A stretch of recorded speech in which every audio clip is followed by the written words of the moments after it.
Hi friends, welcome to my channel. My name is Prachi and it's time for WIP and Read, where WIP stands for Work in Progress. And I'm going to work on Diamond Art Club's Alice in Wonderland by JoJoes Art. I can put up the image somewhere on the screen. Also, I will link all the videos related to this diamond painting in the info card up above in the I section. So if you guys are interested, please go ahead and take a look at them. So while I diamond paint, I'm going to read you guys through the next chapter from the book Alice's Adventures in Wonderland by Lewis Carroll. So grab whatever that you guys are working on and come along and work with me, or sit back, listen to the story and watch while I diamond paint. So let's get started. Chapter 7. A Mad Tea Party. There was a table set out under a tree in front of the house, and the March Hare and the Hatter were having tea at it. A dormouse was sitting between them, fast asleep, and the other two were using it as a cushion, resting their elbows on it and talking over its head. Very uncomfortable for the dormouse, thought Alice. Only as it's asleep, I suppose it doesn't mind. The table was a large one, but the three were all crowded together at one corner of it. No room, no room, they cried out when they saw Alice coming. There's plenty of room, said Alice indignantly, and she sat down in a large armchair at one end of the table. Have some wine, the March Hare said in an encouraging tone. Alice looked all around the table, but there was nothing on it but tea. I don't see any wine, she remarked.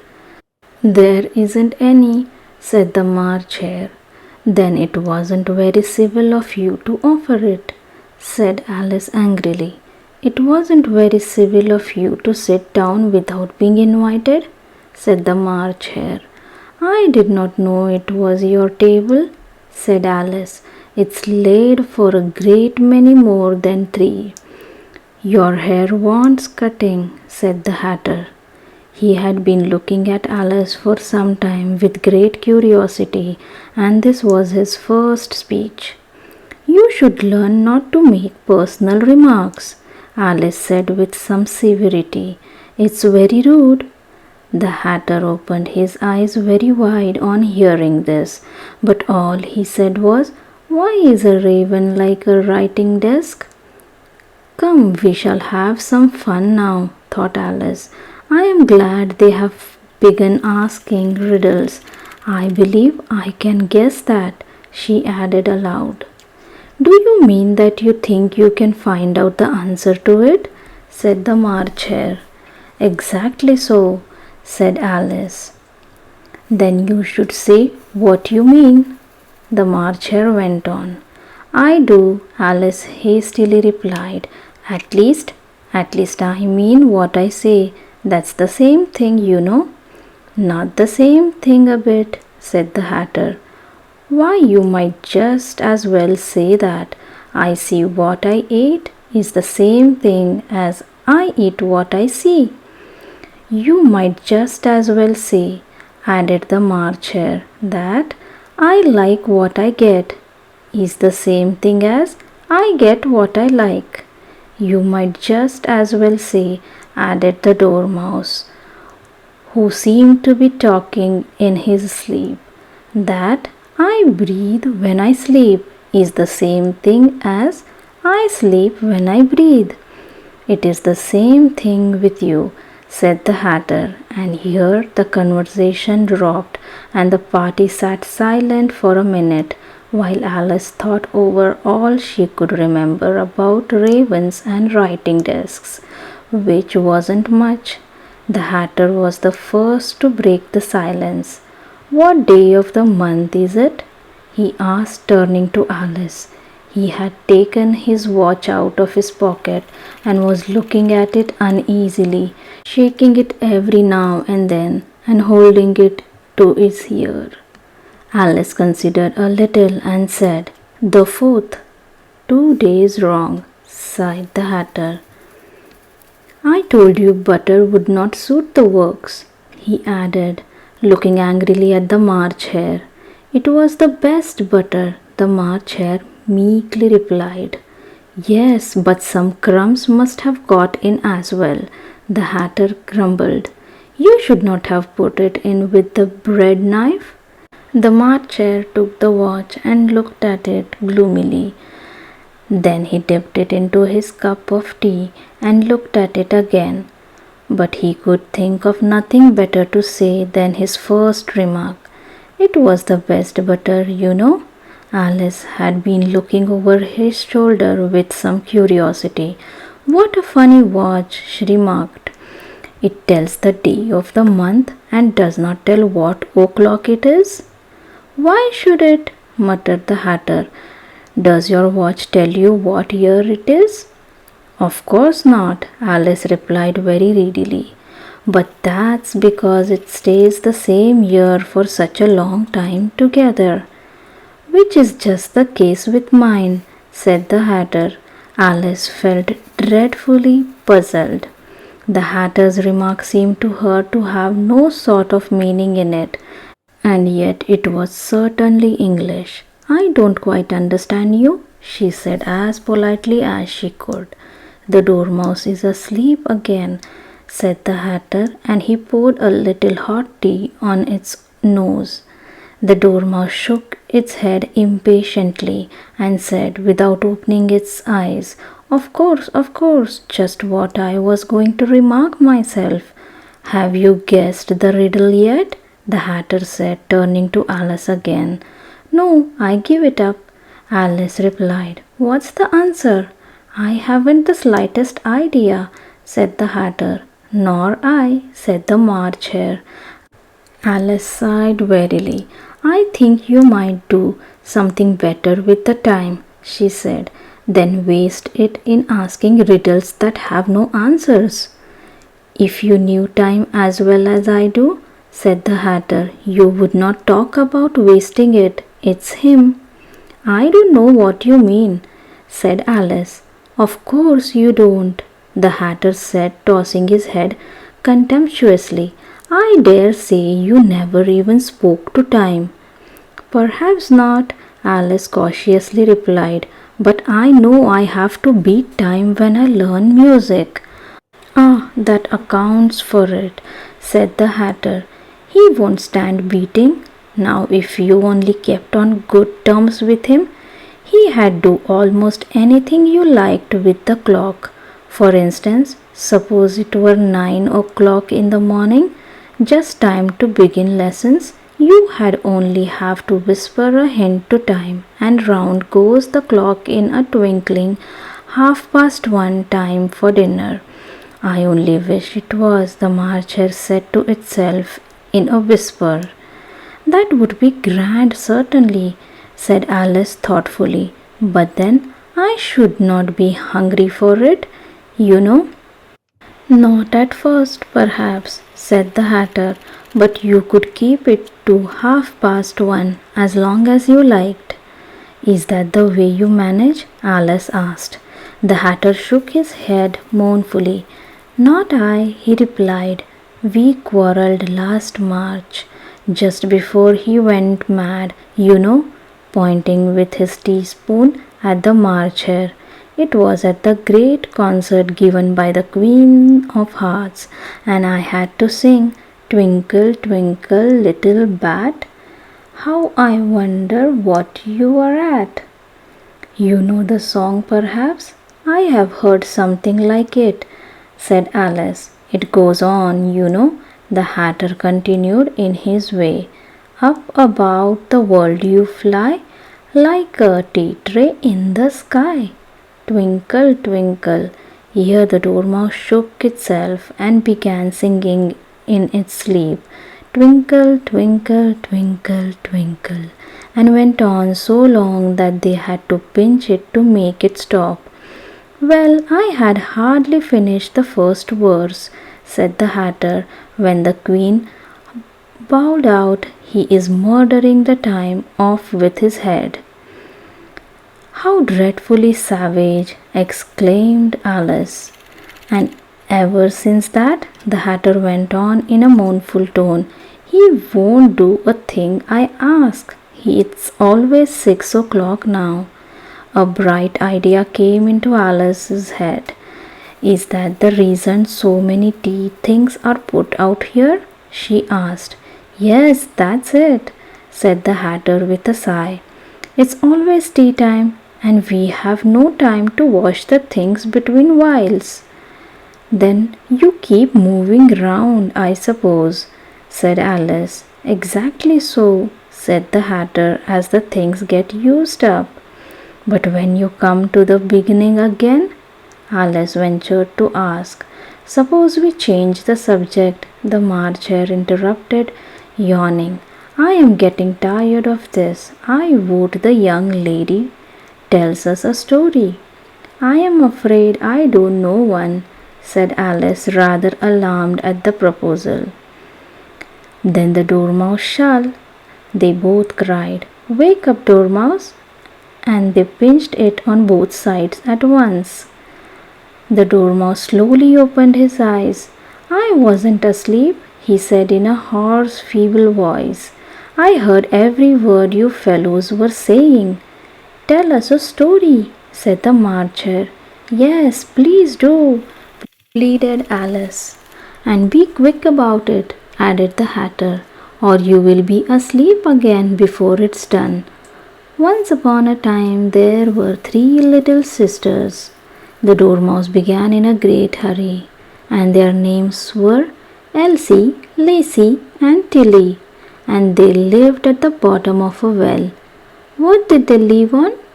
Said Alice, who always took a great interest in questions of eating and drinking. They lived on treacle, said the Dormouse after thinking a minute or two. They could not have done that, you know, Alice gently remarked. They have been ill. So they were, said the Dormouse. Very ill. Alice tried a little to fancy to herself what such an extraordinary way of living would be like, but it puzzled her too much, so she went on. But why did they live at the bottom of the well? Take some more tea, the March Hare said to Alice very earnestly. I have had nothing yet, Alice replied in an offended tone, so I can't take more. You mean you can't take less? Said the Hatter. It's very easy to take more than nothing. Nobody asked your opinion, said Alice. Who is making personal remarks now? The Hatter asked triumphantly. Alice did not quite know what to say to this, so she helped herself to some tea and bread and butter, and then turned to the Dormouse and repeated her question. Why did they live at the bottom of a well? The Dormouse again took a minute or two to think about it, and then said, It was a trussel well. There's no such thing, Alice was beginning very angrily. But the Hatter and the March Hare went, Shh, shh, and the Dormouse sulkily remarked, If you can't be civil, you had better finish the story for yourself. No, please go on, Alice said very humbly. I won't interrupt again. I dare say there may be one. One indeed, said the Dormouse indignantly. However, he consented to go on. And so these 3 sisters, they were learning to draw, you know. What did they draw? Said Alice, quite forgetting her promise. Treacle, said the Dormouse, without considering at all this time. I want a clean cup, interrupted the Hatter. Let's all move one place on. He moved on as he spoke, and the Dormouse followed him. The March Hare moved into the Dormouse's place, and Alice rather unwillingly took the place of the March Hare. Hatter was the only one who got any advantage from the change, and Alice was a good deal worse off than before, as the March Hare had just upset the milk jug into his plate. Alice did not wish to offend the Dormouse again, so she began very cautiously. But I don't understand. Where did they draw the treacle from? You can draw water out of a water well, said the Hatter. So I should think you could draw treacle out of a treacle well. Stupid. But they were in the well, Alice said to the Dormouse, not choosing to notice this last remark. Of course they were, said the Dormouse. Well in. This answer so confused poor Alice that she let the Dormouse go on for some time without interrupting it. They were learning to draw, the Dormouse went on, yawning and rubbing its eyes, for it was getting very sleepy, and they drew all manner of things, everything that begins with an M. Why with an M?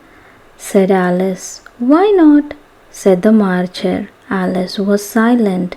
The Dormouse had closed its eyes by this time and was going off into a doze, but on being pinched by the Hatter, it woke up again with a little shriek and went on.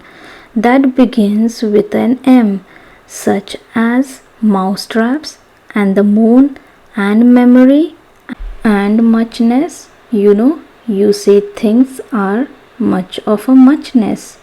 Did you ever see such a thing as a drawing of a muchness? Really, now you ask me, said Alice, very much confused. I don't think. Then you should not talk, said the Hatter. This piece of rudeness was more than Alice could bear. She got up in a great disgust and walked off. The Dormouse fell asleep instantly, and neither of the others took the least notice of her going, though she looked back once or twice, half hoping that they would call after her. The last time she saw them, they were trying to put the Dormouse into the teapot. At any rate, I will never go there again, said Alice as she picked her way through the wood. It's the stupidest tea party I ever was at in all my life. Just as she said this, she noticed that one of the trees had a door leading right into it. That's very curious, she thought, but everything's curious today. I think I may as well go in at once. And in she went. Once more she found herself in the long hall and close to the little glass table. Now I will manage better this time, she said to herself, and began by taking the little golden key and unlocking the door that led into the garden. Then she went to work nibbling at the mushroom. She had kept a piece of it in her pocket till she was about a foot high. Then she walked down the little passage, and then she found herself at last in the beautiful garden among the bright flower beds and the cool fountains. I will continue reading the next chapter in the next WIP and Read for this diamond painting.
That's it for today. If you have any questions, concerns, put them down in the comment section below and I will get back as soon as possible.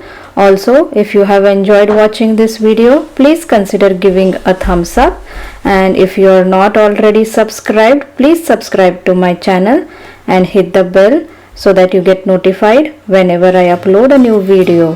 Thanks for joining. See you soon. Bye bye.